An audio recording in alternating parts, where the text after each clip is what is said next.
से करके, इसके बाद वो पेट्रोल पंप का जो एक मालिक होगा, इसके बाद वो जो पेट्रोल पंप है ये किसी ऑर्गेनाइजेशन का एक हिस्सा है। इन तीनों को समझते हैं। पहला चीज समझिए कि जो वहां पर मजदूर लोग हैं उनकी सैलरी 5 से 6 हजार होती है महीने की, 5-6 हजार पाते हैं, तो पर डे की 2 हजार पाते हैं। अब वो बेचारे 24 घंटे की शिफ्ट होती है, जैसे 24 घंटे काम कर लेते हैं तो 24 घंटे रेस्ट होता है, यानी 12 घंटे की ड्यूटी होती है इनकी। 12 घंटे लोगों ने काम किया तो पाए कितना? एक दिन का 200। अब आप जोड़ लीजिएगा 1 घंटे का कितना हुआ। 12 घंटे करेंगे तो 200 इनको क्रेडिट होगा अकाउंट। अब चलिए दूसरा सेक्टर की मैं बात करता हूँ। दूसरा सेक्टर है वो जो पेट्रोल पंप का जो मालिक है वो क्या घंटे काम करता है, ये विचार करने की बात है। जैसे कई बार मेरा मन नहीं बन पाता कि मैं काम नहीं करूंगा, यार ठीक है काम मत करिए, लेकिन आप तरीका तो समझिए ये क्या चीज है, ये आपको दे क्या रहा है। तो जो पेट्रोल पंप का मालिक है वो कई घंटा काम करता है, वो काम ही नहीं करता है। सच यही है, वो काम ही नहीं करता। अब पेमेंट कितना पाता है? लाखों रुपए आते हैं उसके। ऐसे इसको कैलकुलेट करिएगा कि 10 लोगों ने मिल करके काम किया तो 10 लोगों ने पर डे का 200 ले गए तो 2000 रुपया सैलरी उनकी हो गई। लेकिन 5000 लीटर अगर पेट्रोल और डीजल मिला करके बेच दिया तो 15 से 20 हजार रुपया उसको चला गया, पेट्रोल पंप के मालिक को। यहाँ एक सीख मिलती है कि काम सिर्फ करने से कामयाबी नहीं मिलती, काम को सही तरीके से करने से कामयाबी मिलती है। याद रखिएगा कि 10 लोगों ने अगर 10-10 घंटा काम किया तो उस पेट्रोल पंप मालिक के लिए 100 घंटे काम हो गए, लेकिन वर्कर्स के लिए तो मात्र 10 घंटे ही काम हुए। तो मैंने क्या बोला कि काम सही तरीके से, सही तरीका क्या है, वो व्यक्ति न काम करते हुए भी 100 घंटे काम करा दिया। अब आगे बढ़ते हैं। इंडियन ऑयल को मैंने एक दिन देख रहा था तो करीब करीब 34,445 आउटलेट उसने दे रखा, पेट्रोल पंप दे रखा पूरे पैन इंडिया पर। अब आप गुणा करिएगा, एक पेट्रोल पंप अगर 5000 लीटर बेच रहा है तो इंडियन ऑयल के लिए तो करोड़ों लीटर बिक जाता होगा। और कैलकुलेशन करिएगा अरबों रुपए पर डे जा रहा है उसके, वो कोई काम नहीं कर रहा है। तो सही तरीका क्या है? आज आप लोग ध्यान से समझिएगा। अगर कहीं दिमाग के कोने में होगा कि मुझे बहुत कामयाब होना है तो कामयाब बहुत ज्यादा मेहनत करके नहीं हो सकते। आप कामयाब हो सकते हैं सही तरीके से काम करके। और वो सही तरीका क्या है कि अगर 24 घंटे के बंधन को अगर आपने नहीं तोड़ा तो आप कामयाब नहीं हो सकते। यूर बकेट कैरियर, आप बाल्टी ढोने वाले हैं। ज्यादा पैसा अगर चाहिए तो ज्यादा बड़े डॉक्टर बन जाओ, ज्यादा बड़े इंजीनियर बन जाओ, ज्यादा स्किल डेवलप करो, तो मतलब बाल्टी आपकी बड़ी हो गई।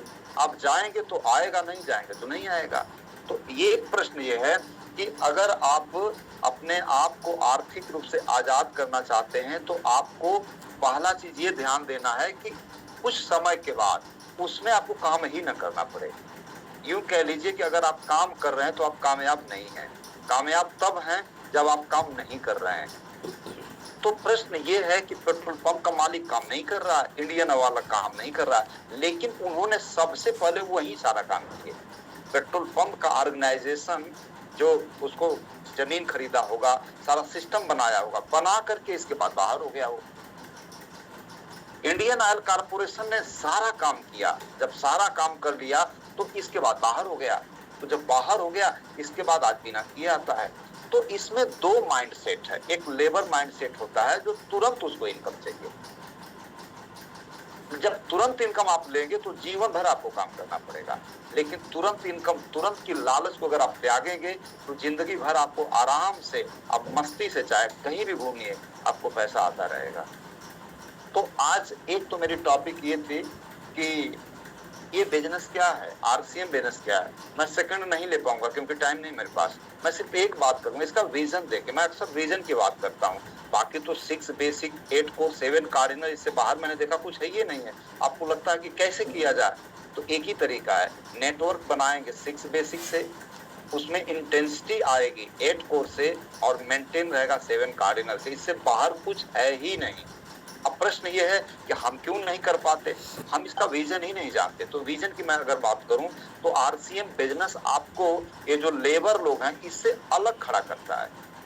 ये आपको एक पेट्रोल पंप का मालिक नहीं बनाता, इंडियन ऑयल कारपोरेशन की हैसियत देता है। आप समझते हैं कैसे? इसमें एक टर्मिनोलॉजी का यूज किया जाता है, franchisor, franchisee and worker. Franchisor कौन है? इंडियन ऑयल कारपोरेशन है। फ्रेंचाइजी कौन है? जो फ्रेंचाइजी खरीदा है वो कौन है? वो है पेट्रोल पंप का मालिक। और वर्कर कौन है? जो वहां काम कर रहे हैं। तो अब इसमें चेक करते हैं कि कामयाब कौन, सबसे ज्यादा काम जो कामयाब है वो फ्रेंचाइजर है। वो कौन है? वो पेट्रोल पंप का मालिक नहीं है, वो इंडियन ऑयल कारपोरेशन है। मैं एक एग्जांपल ले रहा हूँ। इसी तरह से सारी इंडस्ट्री जितनी भी डेवलप हो रही हैं, सारी की सारी में सबसे ज्यादा अल्ट्रा रिच पर्सन वो होते हैं जो व्यक्ति फ्रेंचाइजर होता है। तो जो टेक्निकल वर्ड है इससे रिलेट करिएगा आप आरसीएम बिजनेस को, तो समझ में आएगा कि आरसीएम बिजनेस इसमें से तीनों में से कौन सी पोजीशन आपको देता है? आपको फ्रेंचाइजर बनाता है। ऐसा चेक करिएगा कि एक पेट्रोल पंप का मालिक 10 करोड़ रुपया लगा करके किसी प्राइम लोकेशन पर पेट्रोल पंप खोल लिया, वो फ्री हो गया, लेकिन उसका मन है कि मैं एक और पेट्रोल पंप खोलूं, तो कहाँ जाना पड़ेगा? उसके पास अथॉरिटी नहीं है, उसके पास फिर जाना पड़ेगा फ्रेंचाइजर के पास। फ्रेंचाइजर कौन है? Indian Oil corporation. Petrol pump के मालिक के पास इतनी हैसियत नहीं है कि वो जो है अपने खुद से अलग पेट्रोल पंप डाल ले। तो आरसीएम बिजनेस को आप कॉम्प्रोमाइज करिएगा, उससे कंपैरिजन करिएगा, तो आएगा कि आप एक फ्रेंचाइजर हो। जैसे सुरेश यादव को एक कोड मिला, जब कोड मिला तो हमको एक अथॉरिटी मिली कि हम अपना पेट्रोल पंप कहाँ कहाँ खोलें, ये मेरी हैसियत के ऊपर डिसाइड करता है। हमने सुल्तानपुर में खोला, हमने आजमगढ़ में खोला, हमने जितना जगह मिली, मैं मतलब ऐसा कोई डिस्ट्रिक्ट नहीं है उत्तर प्रदेश का जहां मैं न गया, क्योंकि मुझे पता था कि मैं तो फ्रेंचाइजर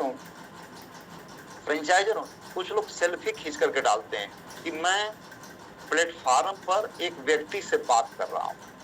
क्या एहसान कर रहे हैं क्या आप किसी पर? एहसान करते हैं क्या आप किसी पर कि मैं बात अपलाइन को दिखाने के लिए? मेरे दोस्त, आपको पता ही नहीं कि कितना खतरनाक चीज आपको दिया गया है। ये दिखाने की चीज है। तड़प होनी चाहिए कि साला एक बार मौका मिल गया ना, तो आने वाले पीढ़ियों में कभी इस तरह की झंझट ना आए कि हमको जो है बैंकिंग सेवा भर्ती बोर्ड का जो है फॉर्म भरना पड़ रहा है। ये वो चीज है। इंडियन ऑयल कारपोरेशन ने एक बार मामला सेट कर दिया, इसके बाद समझिएगा क्या होगा। धीरू भाई अंबानी के जो दोनों बच्चे हैं वो फ्रेंचाइजर हैं। अनंत अंबानी ऐसा नहीं कि इतने हैंडसम है, माफ करिएगा, उनके फैन को बुराई नहीं करना चाह रहा हूँ, जो फैंस होंगे, वो व्यक्ति सिर्फ फ्रेंचाइजर है। मतलब भारत का प्रधानमंत्री, मतलब देख लीजिएगा जब उसकी शादी जो हुई है, एक क्वालिटी को फ्रेंचाइजर है। अगर आपको लगता होगा कि आरसीएम बिजनेस का फ्यूचर क्या है, तो तुलना कर लीजिएगा, फ्रेंचाइजर जितने भी होंगे वही आपका फ्यूचर है। अलग की बात है, आप समझ ही नहीं पा रहे हैं। एक दिन मैंने एक स्टोरी बताया था, वो जो वाशरमैन था गधे को लेकर के जा रहा था, गधे के गले में एक कोई जो है चमकीली वस्तु थी। आज फिर से मैं रिवाइज करना चाह रहा हूँ क्योंकि टाइम बहुत कम रहती है, इसलिए हम बात नहीं कर पाते हैं। 1 मिनट में बताऊंगा, वही है। और जैसी वो लेकर के जा रहा था, रास्ते में एक जो है सुनार मिला, एक जौहरी। उसने कहा कि भैया ये दे दो मेरे को। कहा दे देंगे? बोला कितना? 1000। नहीं 500 देते। कहा नहीं यार रख, अच्छा लगेगा, मेरे पैसा रखो, ये मेरे गधे के गले में ही रहेगा। फिर इसके बाद जब उधर से रिटर्न आता है तो उसके गले में वो चमकीली चीज नहीं थी। पूछता है कि एक चीज बताइए कि क्या हो गया? तो कहा कि एक व्यक्ति ने खरीद लिया। इतने का खरीद लिया? अरे वो इससे ज्यादा पैसे दे करके खरीद लिया। इसके बाद इसने माथा पीटा जौहरी ने, कह रहा तुम्हारा तो नुकसान हो गया, वो तो करोड़ों की चीज थी, तुम तो मूर्ख आदमी हो। ये सुनते ही उस धोबी ने ढाका मार के हंसने लगा। कहा यार तू विचित्र आदमी है, तेरा करोड़ों की चीज जो है कुछ 1000 में चला गया, तू हंस रहा है।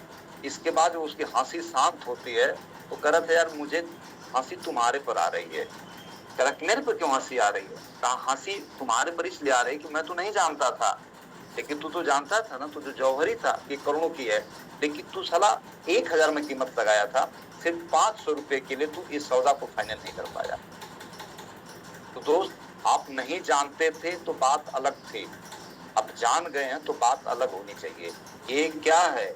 ये कोई सेल्फी खींचकर अपलाइन को दिखाने का बिजनेस नहीं है। आप अपने अंतरात्मा से पूछिएगा, ढंग से 3-4 साल काम कर दीजिए, फिर काम करना ही नहीं पड़ेगा। इस तरह से जैसे पेट्रोल पंप के मालिक को नहीं करना पड़ता है, जिस तरह से करना नहीं पड़ता है इंडियन ऑयल कारपोरेशन को।